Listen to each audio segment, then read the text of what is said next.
According vapour pressure of solution find out करते हैं तो दो केस होता है।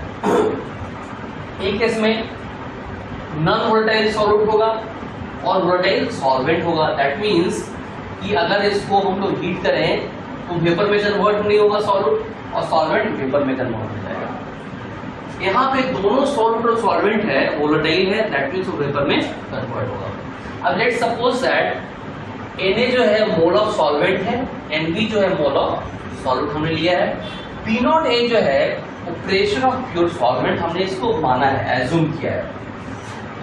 Xa क्या है? मोल फ्रैक्शन ऑफ सॉल्वेंट, Xb है मोल फ्रैक्शन ऑफ सॉल्वेंट। ठीक है, तो रॉल्स लॉ का जो डेफिनेशन है वो क्या कहता है? The vapour pressure of solution will depends upon the mole fraction of component, यानी जितने सारे component mole fraction of volatile component, तो लिख सकते हैं मोल फ्रैक्शन ऑफ वोलेटाइल कंपोनेंट। जितने कंपोनेंट उसमें वोलेटाइल होंगे उन सभी पे उसका वेपर प्रेशर डिपेंड करेगा। अगर हम लोग फर्स्ट केस को डिस्कस करते हैं, दैट मींस सॉल्यूट हमारा नॉन वोलेटाइल है, सॉल्वेंट कैसा है? वोलेटाइल है।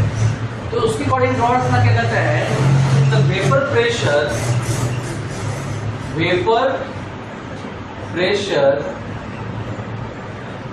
Of solution will be directly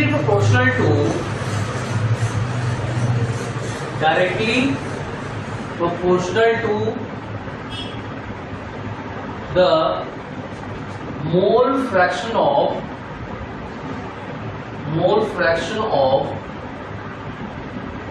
volatile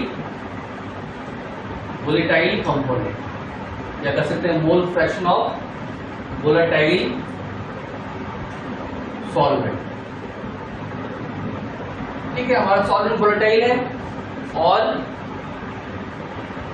will be directly proportional to the mole fraction of volatile solvent. That means ये जो केस है हमारा, इसमें सॉल्वेंट कैसा है? नॉन वोलेटाइल है। That means if PA is pressure of solution, है ना, if PA is pressure of solution, this will be directly proportional to the mole fraction of solvent, mole fraction of solvent। ठीक है ना। अब देखिए, अगर suppose that शुरू में ये मान लीजिए सॉल्वेंट है, ये प्योर सॉल्वेंट है, तो प्योर सॉल्वेंट का जो वेपर प्रेशर वो क्या है? P0A है। और ये अगर सॉल्यूशन है जिसमें ये क्या है? इसका वेपर प्रेशर PA है। तो यहां पे देखिए अपर सरफेस पे जो नंबर ऑफ जो पार्टिकल्स होंगे सॉल्वेंट के वो सारे मौजूद होंगे, सारे ए वाले ही होंगे। ये भी ये है, ये भी ये है, ये भी ये है, सारे ए वाले ही होंगे। लेकिन इसमें क्या होगा? जब नॉन वोलेटाइल सॉल्यूट डालेंगे तो कुछ पार्टिकल्स इसके नॉन वोलेटाइल सॉल्यूट के अपर सरफेस पे भी मौजूद होगा। ठीक है ना। सपोज कीजिए ये ए वाला है, ये बी वाला है, ये वाला है, कोई जरूरी ना अल्टरनेट हो, बस हम दिखा रहे हैं इसको समझाने के लिए। अब देखिए जो सरफेस एरिया है इसमें सारा का सारा upper surface occupied by the solvent, लेकिन इसमें क्या है? Some surface area is occupied by the non volatile solute. तो क्या होगा? इसका जो वेपर प्रेशर होगा इसके वेपर प्रेशर से कम होगा। दैट मीन्स कह सकते हैं कि PA will be less than P0A। आई बात समझ में है ना? क्यों ऐसा कम हुआ?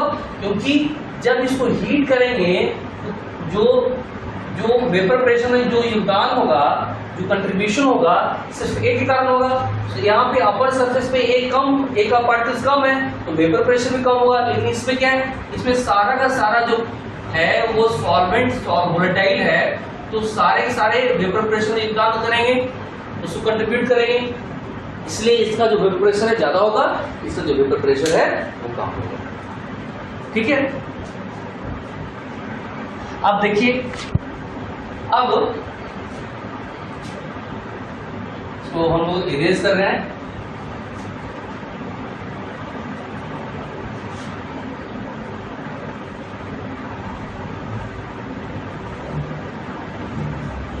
अब इसको मैथमेटिकली इसको हम लोग एक्सप्रेस करेंगे, इसके एक्सप्रेशन को लिखेंगे, ठीक है ना। सो पी क्या हो गया, डायरेक्टली प्रोपोर्शनल टू एक्स से हो गया। अगर इस साइन को हटाते हैं तो क्या लिखेंगे, पी इक्वल टू के इंटू एक्स।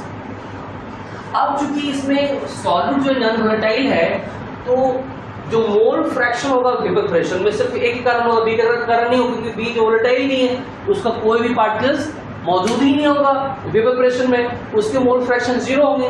तो कह सकते हैं दैट मीन्स अगर एक्स ए और एस बी जो है वो तो 1 ही होगा, टोटल मोल फ्रैक्शन 1 होता है, तो यहाँ पे एक्स ए क्या हो जाएगा, 1 हो जाएगा। That means X A equal to 1, क्योंकि मोल फ्रैक्शन ऑफ बी क्या है, 0 है। वेपर प्रेशर में इसका कोई भी कंट्रीब्यूशन नहीं होगा।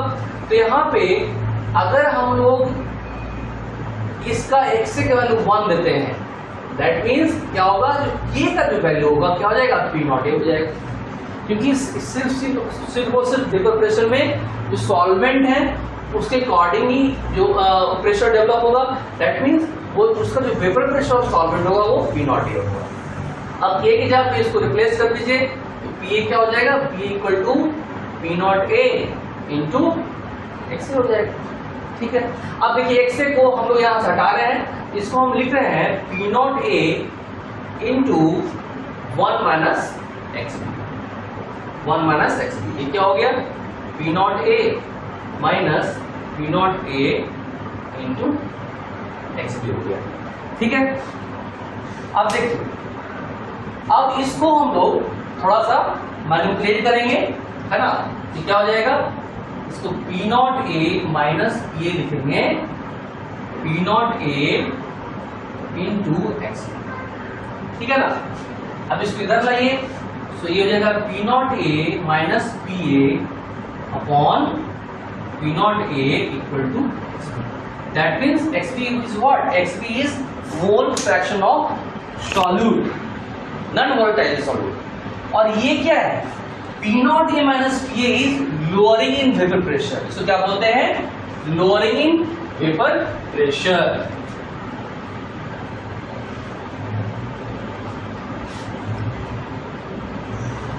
सो P naught A minus P A को बोलते हैं, P naught A minus P A क्या हो गया, lowering in vapour pressure, lowering in vapour pressure. और P naught A minus P A upon P naught A क्या हो गया, relative lowering in vapour pressure. इसको क्या बोलते हैं, relative lowering in vapour pressure, RLVP, RLVP relative lowering in vapour pressure, ठीक है। अब देखिए, अब हम लोग इस बेस पे एक ग्राफ प्लॉट करते हैं, ठीक है ना। तो इसका ग्राफ अगर प्लॉट करेंगे,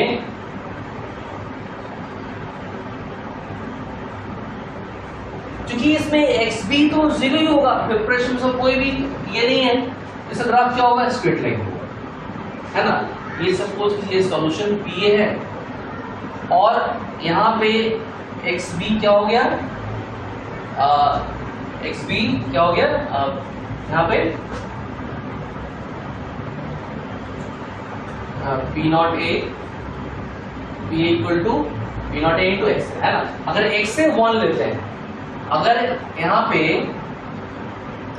एक्स बी इक्वल टू 1 लेते हैं और एक्स से 0 लेते हैं, तो एक्स बी अगर 1 हो जाएगा तो एक्स से 0 हो जाएगा, तो अगर एक्स से 0 तो पी ए 0, यानी पी ए 0।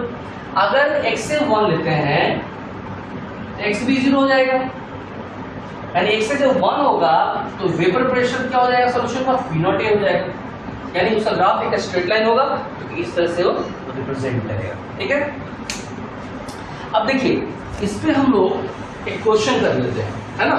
तो क्वेश्चन क्या है, सिंपल सा क्वेश्चन है,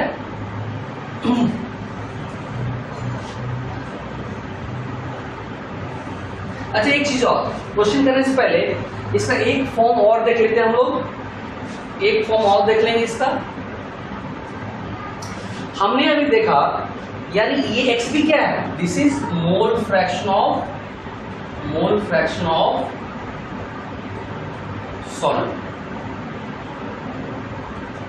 है ना। अब सपोज कीजिए कि इसमें -1 से दोनों तरफ हम लोग घटा देते हैं, सबट्रैक्ट कर देते हैं ऑन PA -1, इसमें भी राइट साइड में।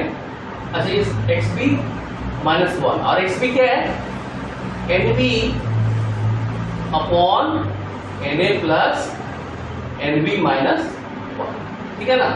ये क्या हो जाएगा, P0A माइनस PA, है ना, माइनस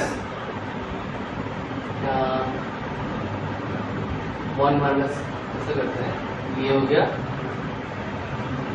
नहीं इसको ऐसे 1 माइनस इसमें घटाते हैं इसको, ठीक है ना, 1 में से घटाते हैं इसको, हम लोग 1 में से घटाते हैं, ठीक है। तो ये हो जाएगा आपका PA माइनस P0A, है ना,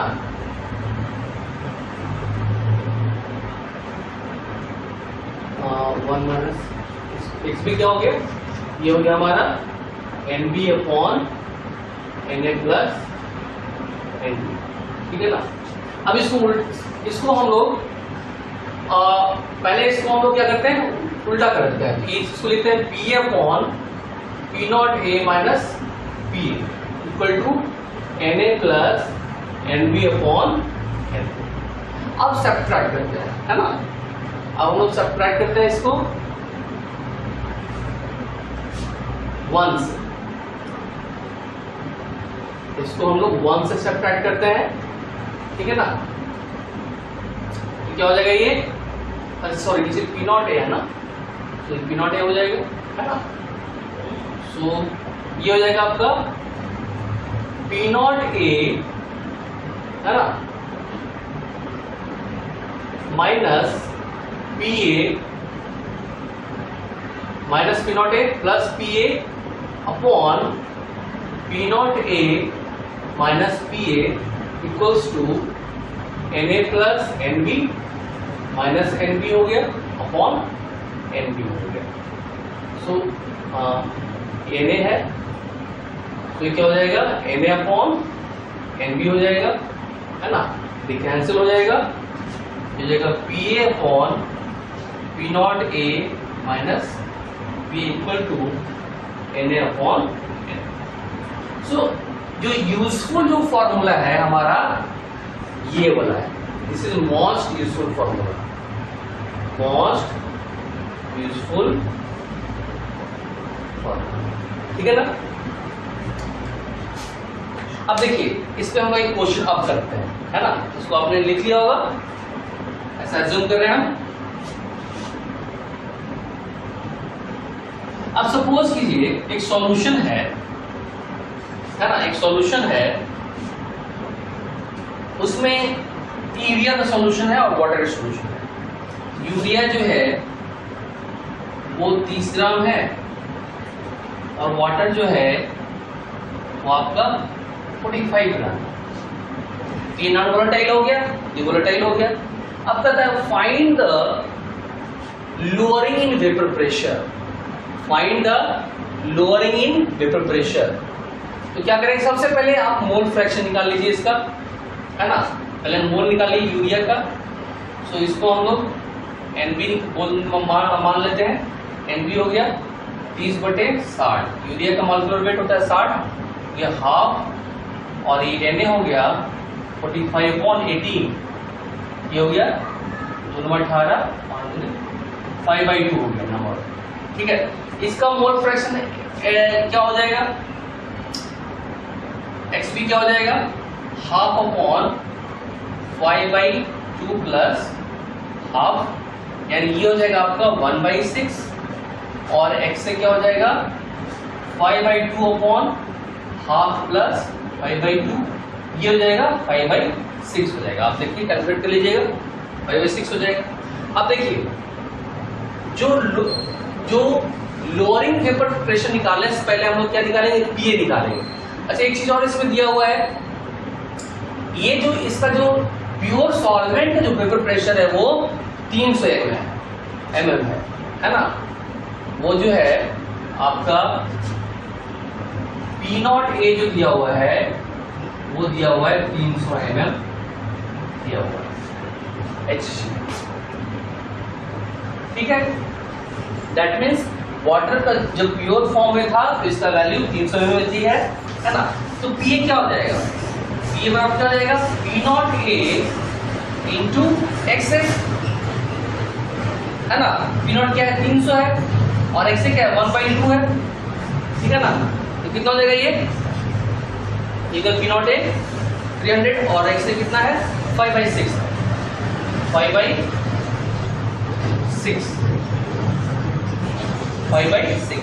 तो कितना हो जाएगा 30 250 mmHg। अब देखिए पीए का वैल्यू P0A से कम है ना, तो P0A माइनस पीए क्या हो जाएगा 300 माइनस 250, यानी 50 mmHg से इसका प्रेशर कम जाएगा जब इसमें आप यूरिया मिक्स करेंगे। रिलेटिव लोअरिंग वेपर प्रेशर क्या हो जाएगा RLUP P0A minus PA upon P0A, यानी ये क्या हो जाएगा, ये हो जाएगा 50 बटे P0A कितना है 300, यानी 1/6। रिलेटिव लोअरिंग वेपर प्रेशर क्या हो जाएगा 1/6 है ना। इसका कोई भी यूनिट नहीं हो क्योंकि ये रेशियो है, ठीक है ना।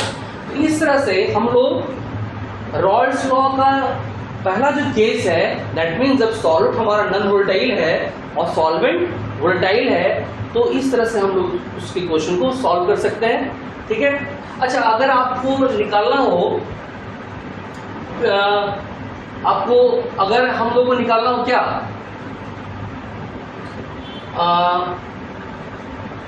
मोलैलिटी निकालना हो, अगर मोलैलिटी निकालना हो तो क्या करेंगे हम लोग, सॉल्वेंट मोलैलिटी का फॉर्मूला क्या होता है, number of mole of solute upon weight of solvent in KG, weight of solvent in KG, उसके अकॉर्डिंग भी weight of solvent in KG, weight of solvent कितना है 35 ग्राम, उसको केजी में कन्वर्ट कर लेंगे, वो हमारा मोलैलिटी निकल जाएगा, ठीक है।